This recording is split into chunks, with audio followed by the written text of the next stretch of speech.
Okay, welcome to the OT and PT monthly virtual meeting. This is our meeting for September, and we're glad that you've almost made it through the month of September. You've almost made it through the first month of school, and you've lived to tell about it. I had an email today from a director in a county who said we've made it through a month and all lived through it. So that's a great thing for sure. We're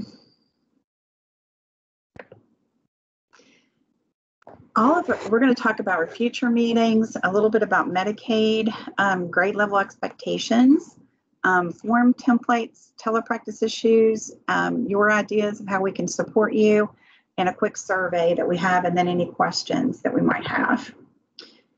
We will be having all of our future monthly meetings right after Annie's telepractice meeting at 1 o'clock. So every month when you have that telepractice meeting, you can just stay on for the monthly meeting for OTs and PTs. I just thought that way you would know, just one day that you'd have to block off 2 hours. And definitely we understand if you can't attend this meeting, you can always watch the videos of either one later on in the Teams groups, and they'll be under the videos tabs. With Medicaid, I'm sure that your counties have gone over with you Medicaid issues and that kind of thing, and the issues about auditors and all that. But I just wanted to make sure that you had access to all of that information. So I did create a folder in your Teams group that has Medicaid information in it. It has a copy of the BMS manual, Bureau of Medical Services manual, and in that you can look specifically for the pages on OT and PT. There also was a PowerPoint that was presented last year from the auditors and what they'll be looking for when they come into counties to audit. And I think that's going to go ahead and proceed this year after things calm down a little bit. And this time when they're doing auditing, they will be potentially making counties pay back money. So it's important for you to make sure that all the documentation that you do has all the information they're looking for in the BMS manual. For people who are new to doing telepractice because of the issues with COVID and having to do the, whether your county is in person, virtual, or both, the procedure codes, you use a GT modifier after each procedure code, and that lets the Medicaid billers know that it was a teletherapy session. But you use the same ICD-10 codes that you've always used for diagnoses. And there's a folder. I have a question. Sure.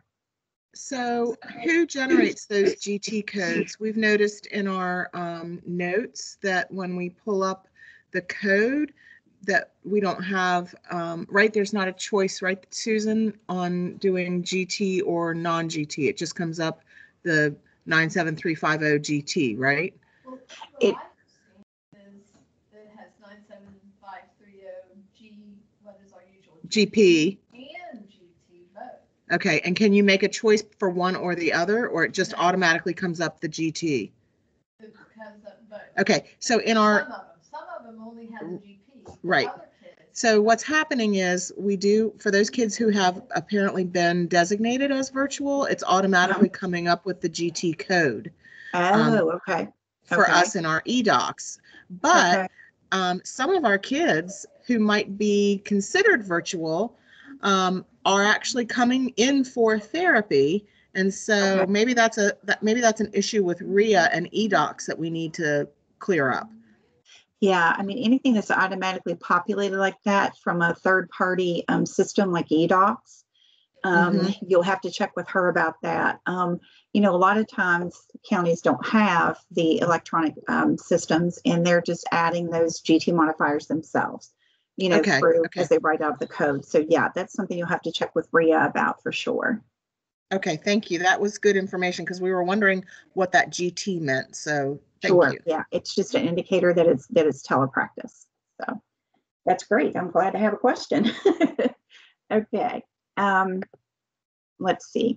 Um, when we were doing an IEP introduction to on an IEP session this morning, and as Michael Knighton was going through the information, he was doing it in case there were some OTs or PTs present for the sessions. I know there was an OT, I think, from Jefferson County, as a matter of fact, who asked if she could attend, and told her, of course, she could. So as he was talking about the speech sections of online IEP and how we have automatically populated grade level expectations, he said for OT and PT, you don't have that. You have to write your own.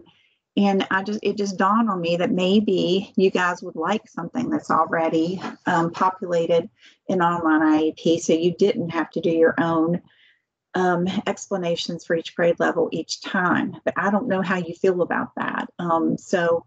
I just kind of wanted to get an idea if that would be something you'd be interested in, if it would be helpful, if you like things the way they are, you're used to it, and you have your expectations already written out, and you just copy and paste. That's absolutely fine. I just thought that might be a way that we could support you guys. So, go ahead, Annette. Yeah, I think that would be helpful. I have to say, honestly, it's a related service. It's, physical therapy. There isn't a grade level expectation for typically developing peers for physical therapy. Okay. So we have not been putting anything in that grade level expectation area, and nobody has ever told us that needed to be filled out. I'm not sure what other people across the state do. But it's not like it's a content area that there would be a grade level expectation. There would be, for some students, there may be an expectation for a child that might be typically developing, but we don't even use that a lot of times, even with our children with really severe disabilities. It's really difficult to compare that child, a 12-year-old, to another 12-year-old in that way. And I think that's not really valuable information. So in my experience, we have not used that grade level expectation area of the present levels. That's great information for me. And honestly, it's because I haven't seen online IEP for over 4 years now, because we don't have access to it. Michael and Ian are the only ones who have access to it at the department. And I think the reason the speech ones are there is because speech can be a standalone service. They can be the special education service. And correct. So that makes sense. With you guys, that's not the case. So absolutely glad to hear that. That'll save us a lot of time. I mean, I was going to try to do something if you needed it, but that's great. Sure. Well, I hope that makes sense. I mean, I'm certainly just one person, but that's how we've done that in our county here. None of our OTs or us as PTs have ever filled that section in, and I think that the reasoning I gave is very appropriate. So hopefully that's the way it is across the board. Okay, that sounds great. Thank you so much for that feedback. And another thing that we've done for SLPs that I just wanted to offer to you guys, as we've discussed with them about like the Medicaid requirements, we have a whole lot more Medicaid requirements for documentation for our daily therapy logs and for our evaluations than you guys do. And I know that a lot of you guys have been practicing for a while, probably have your own template that you use for your therapy logs and for your evaluation reports and that kind of thing. And I just wanted to tell you that if you need us to help with a template for you, we'll be glad to do that.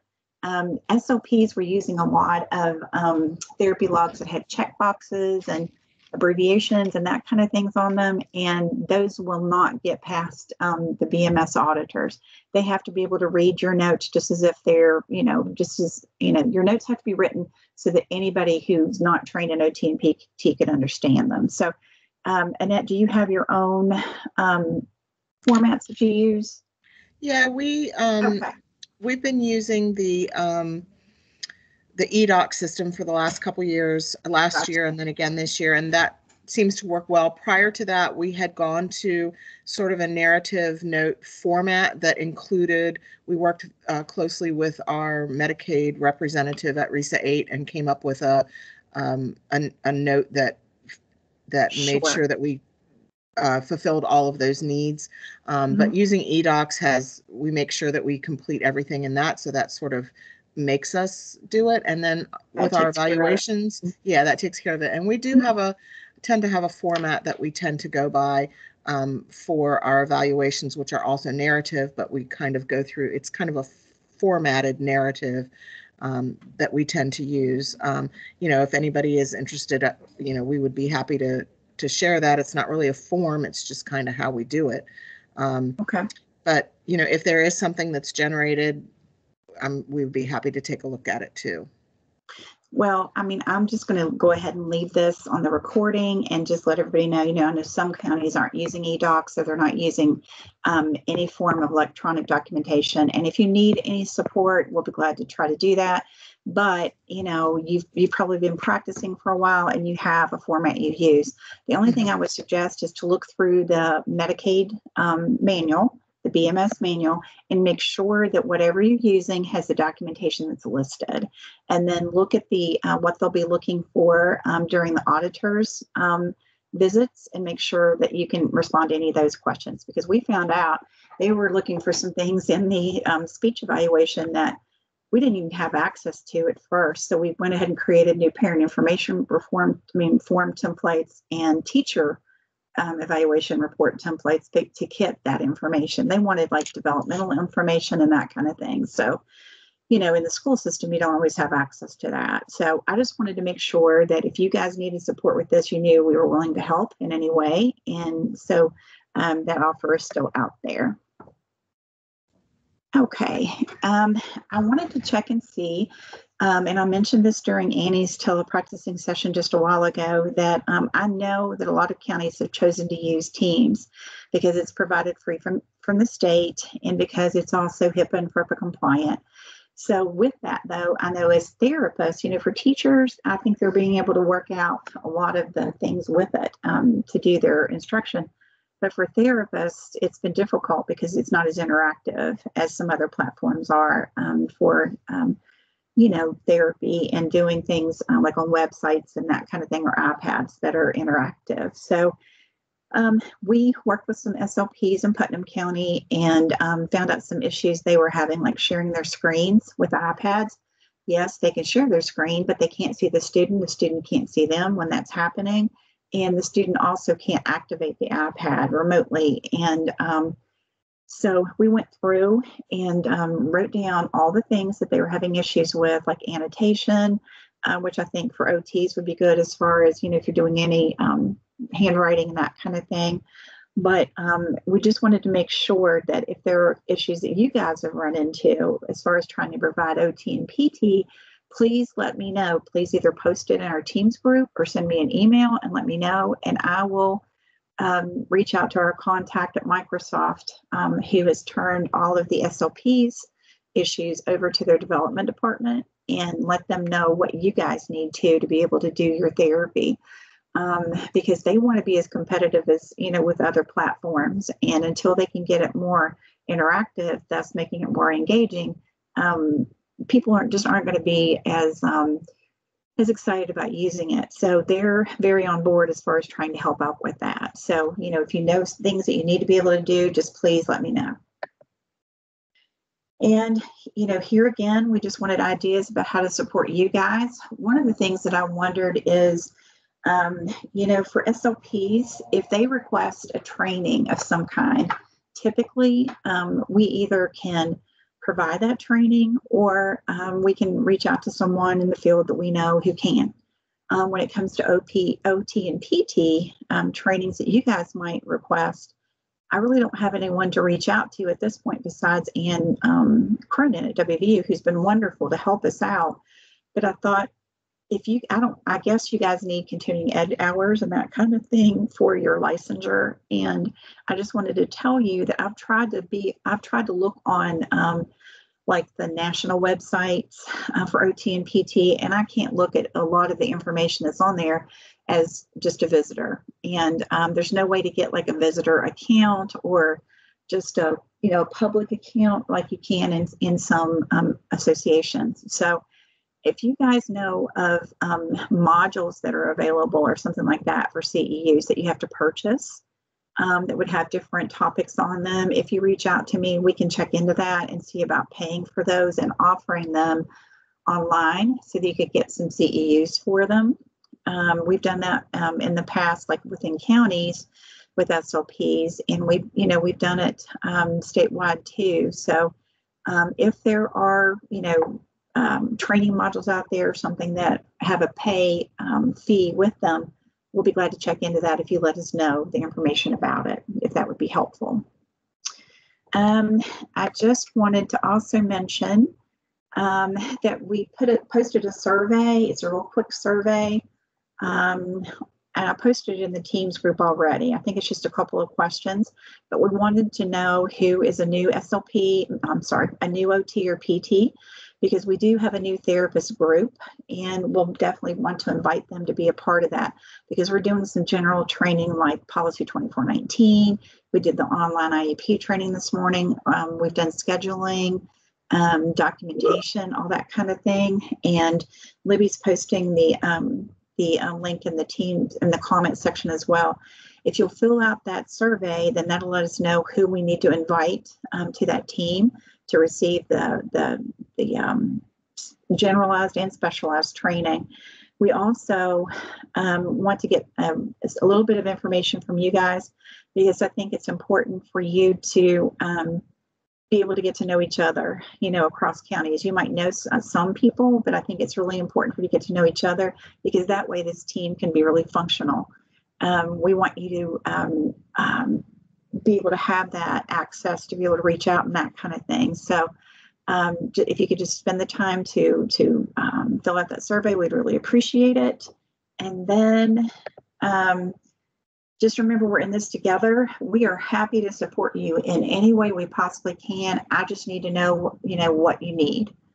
We're doing surveys with SLPs all the time, and we're asking them all the time, what more can we do to support you? It could be that you're doing fine and you don't need any support, but as we do this, I just want to make sure that we give you what you need.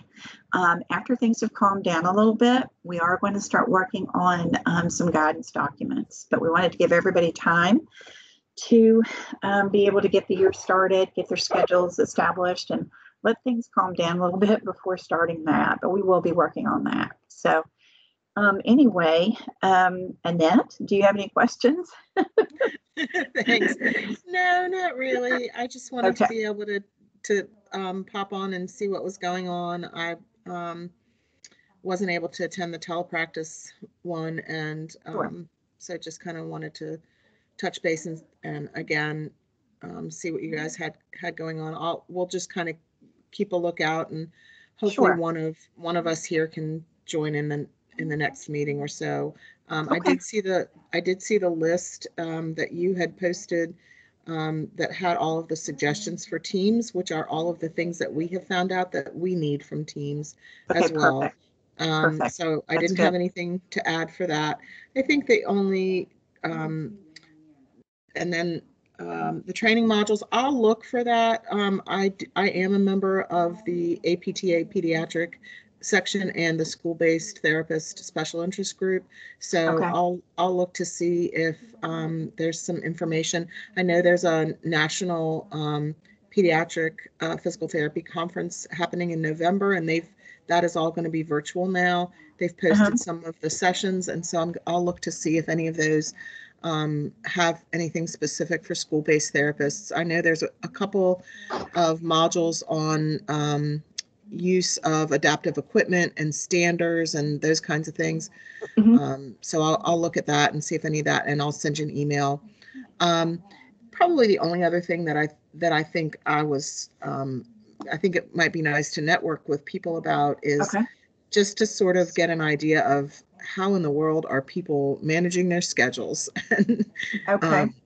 That has been just difficult. We're at the end of September, and it just feels like we are still going back and forth and trying to get the virtual sessions scheduled and getting parents to text you back and teachers to email you back and that sort of thing. And it's a common issue, but it's one of those things with OTs and PTs that I think we tend to travel a lot more than our speech therapy friends do.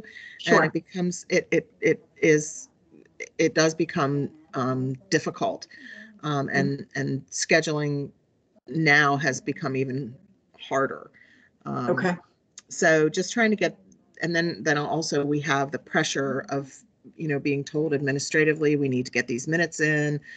We're not Sure. going to do IEPs just yet, do what you can. And on the Right. other hand, well, it is what it is kind of thing. So, Well, just, and I think the goals have to change as the metrics change and all that kind of thing too. I mean, I think special ed directors are are kind of in the same boat. Usually by now they have things kind of evened out and they're getting ready to do their October 1st child count. And, usually by now things have pretty evened out. And this year, of course, they're not. So right. that's the beauty of having a team like this, because we can get people on here discussing how they're handling it and that kind of thing. So that's very good to know. And what we might do instead of waiting a month is just maybe let people know that, we're going to be online as a team, maybe like for half an hour someday just to talk about that topic, and people can drop in and talk about it if they'd like, or if they're having issues, instead of waiting the month, because in the month, people might already have figured some things out that they could share and, could have been useful to somebody else along the way. So we can definitely try to do that. So thank you so much for the input. We really appreciate it. And I appreciate you hanging on here with us as the sole participant, but it really was helpful. And I think because of the information that you